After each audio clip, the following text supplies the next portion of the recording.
Okay, question 22. We've got only blue and red pens in a box, and we're told that the number of blue pens is 4 times the number of red pens. Then one pen is taken from the box, records the colour, and places it in the box, so the situation goes back to normal, and then Rita does this n times, where n is greater than or equal to 2. Well, we'll find the significance of that later on. Find down an expression in terms of n and the probability that red gets a blue pen at least once and a red pen at least once. Okay, let's assume we have x red pens in this box, and if we've got x red pens, we've got 4x blue pens. So let's just consider the probability of picking a red pen. The probability of picking a red pen will be x over the total, which is 5x. Well, coming backwards, that's equal to 1 over 5. And because she replaces the pen, the probability of picking another red pen will be 1 over 5. And the probability of picking another red pen will be 1 over 5 also. And for the blues, this will be 4x over 5x, which is equal to 4 over 5. And similarly, we get the same probabilities of picking another blue, 4 over 5 and 4 over 5.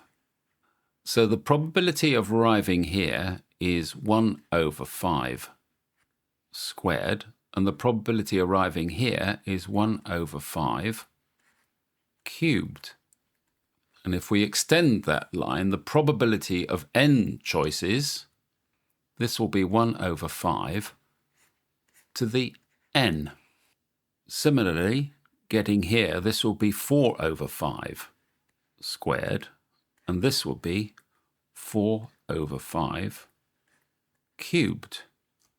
And yet again, if we continue playing the game, this will be 4 over 5 to the power n. We're not interested in this result or this result after n picks. We're interested in all the rest, because all the rest means that she'll at least have a pen of a different colour. In other words, they won't all be the same. They won't all be red and they won't all be blue. And what is all the rest represented mathematically? Well, the probability of getting to any of the solutions would be 1. So the probability of at least 1, and this will be equal to, yes, 1 minus our 2 results we've worked out. This is 1 over 5 to the power n minus 4 over 5 to the power n. And that will be your answer. So just to explain again, this route here is red, red, red, red, red only. This route here is blue, blue, blue, blue, blue only. And they're the 2 results we don't want. We can cope with any of the other results where at least there is a pair of pens of different colours. So that is the answer.